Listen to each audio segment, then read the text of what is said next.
Assalamualaikum warahmatullahi wabarakatuh. Perkenalkan, nama saya Mardia Tunisa dari Universitas Pendidikan Indonesia, jurusan Ilmu Ekonomi dan Keuangan Islam.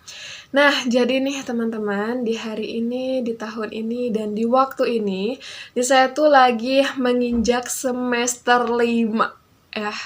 Hampir mau mendekati pembuatan skripsi gitu. Jadi makanya kenapa di matkul ekonomi Islam di UPI itu ada yang namanya METLIT atau metodologi penelitian. Nah, di METLIT ini Nisa belajar perihal bagaimana sih cara membuat skripsi yang baik ya, ataupun membuat karya tulis ilmiah yang baik. Yang bakal Nisa sharing hari ini yaitu terkait pendahuluan. Oke, yang ada di bab 1. Pasti kalian udah sering mendengar juga ya, kalau misalkan kita membicarakan karya tulis ilmiah ataupun terkait skripsi dan lainnya, itu pasti ada yang namanya pendahuluan. Nah, jadi Nisa akan membahas kupas terkait pendahuluan. Selamat menonton! Oke, check it out.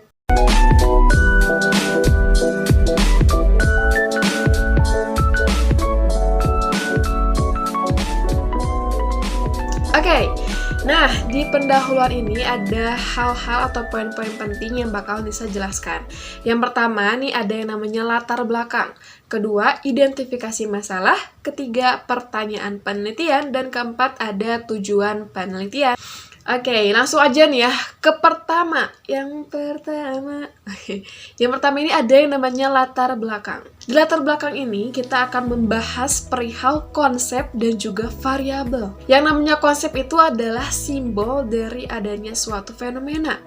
Nah, oke, kita ambil contoh aja ya, supaya lebih mudah dipahami. Kita langsung ke contoh. Misalkan contoh kemiskinan, simbolnya itu orang yang tinggal di kolong jembatan kah, ya, ataupun mungkin sulit untuk memenuhi segala kebutuhannya gitu.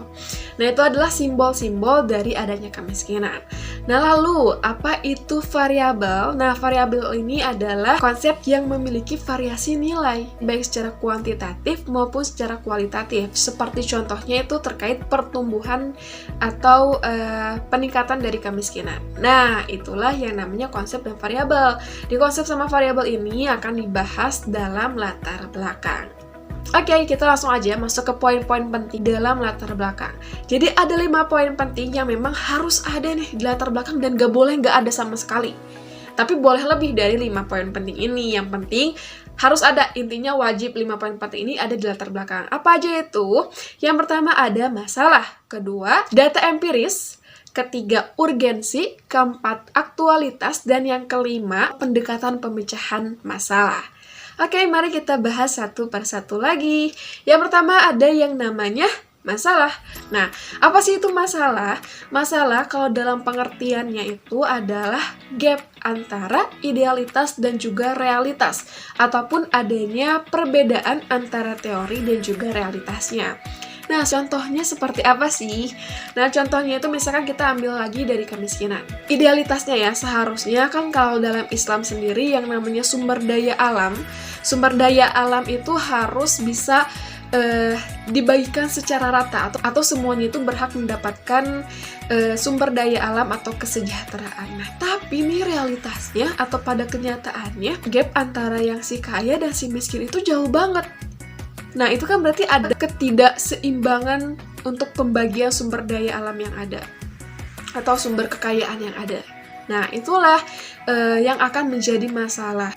Nah, kalau untuk dari teorinya itu, contoh, misalkan ada teori yang menyatakan bahwa permintaan itu tergantung dari harga. Jadi kalau misalkan harganya naik, maka permintaannya akan turun. Nah, tapi ini realitasnya atau kenyataannya, kalau misalkan si harganya naik, masih permintaannya juga jadi naik. Nah, ini contoh ya, contoh. Nah, itulah yang menjadi permasalahan. Nah, oke, ini itu ada masalah ya, jadi yang harus ada di latar belakang pertama kali. Lalu yang kedua adalah data empiris. Data empiris ini kayak sejalan atau untuk menguatkan masalah yang tadi kita sebutkan. Jadi misalkan tadi ada permasalahan kalau misalkan gap antara yang si kaya dan si miskin itu jauh banget.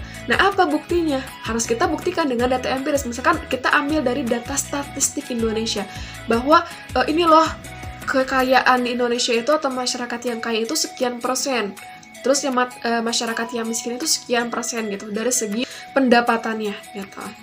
Nah, itu kan data empiris, harus berdasarkan data gitu ya.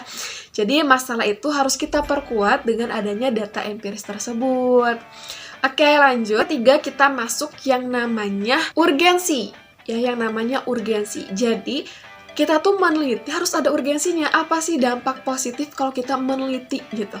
Dari permasalahan yang tadi kita sebutkan, lalu apa sih dampak negatifnya kalau misalnya kita tidak meneliti? Misalkan contoh, dampak positifnya kalau misalnya kita tadi ya meneliti terkait kemiskinan.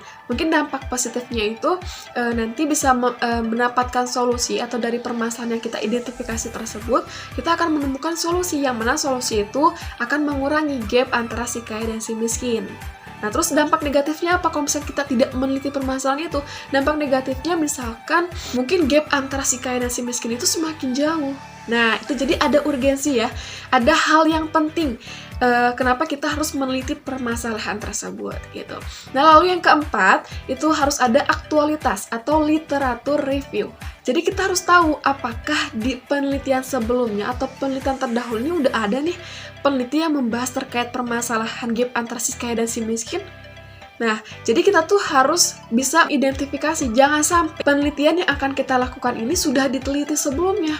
Kalau misalkan penelitian yang sudah atau yang akan kita teliti ini sudah diteliti sebelumnya, ya percuma juga kita teliti kan, toh udah ada gitu. Orang lain pun tidak akan membaca penelitian kita, karena penelitiannya sudah ada sebelumnya. Nah, jadi harus ada kebaruan atau novelty. Nah, kemudian setelah aktualitas, setelah kita mencari literatur review, kita juga bisa memasukkan pendekatan pemecahan masalah. Jadi teori dan metode yang akan kita pakai untuk meneliti permasalahan tersebut itu seperti apa?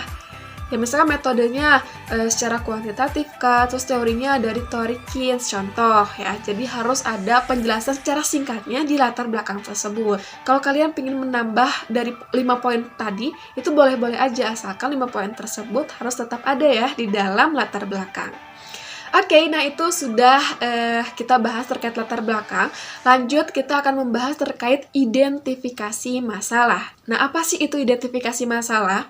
Kalau yang Nisa pahami ya, yang namanya identifikasi masalah itu adalah suatu hal yang harus ada di dalam penelitian. Ya, atau pertama kali nih sebelum kita melakukan penelitian itu harus ada masalahnya dulu, atau kita harus mengidentifikasi masalahnya seperti apa.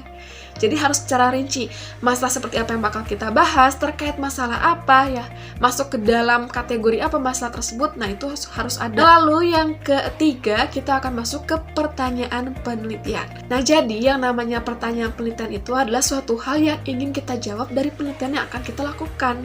Nah, itu nanti akan termuat dalam pertanyaan penelitian.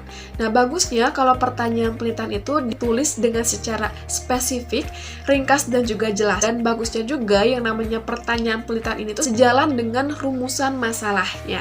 Dan biasanya pertanyaan penelitian ini tuh disesuaikan dengan metode yang akan kita gunakan. Jadi kan kalau metode, kita ambil contoh gampangnya ya, ada yang namanya kuantitatif dan juga kualitatif. Nah, untuk pertanyaan kuantitatif, itu bisa kita muat seperti ini. Apakah variabel X berpengaruh pada variabel Y?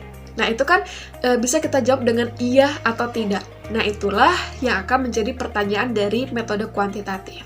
Lalu bagaimana dengan pertanyaan penelitian dari metode kualitatif?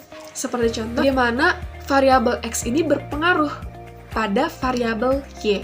Nah, kan itu harus dijawabnya tidak hanya iya atau tidak, tapi memang harus dijelaskan. Makanya itu pertanyaan penelitian dari metode kualitatif. Nah, jadi kita harus mengetahui metode seperti apa yang akan kita lakukan, lalu permasalahan seperti apa juga yang akan kita bahas. Nah, itu nanti akan dimuat dalam suatu pertanyaan penelitian.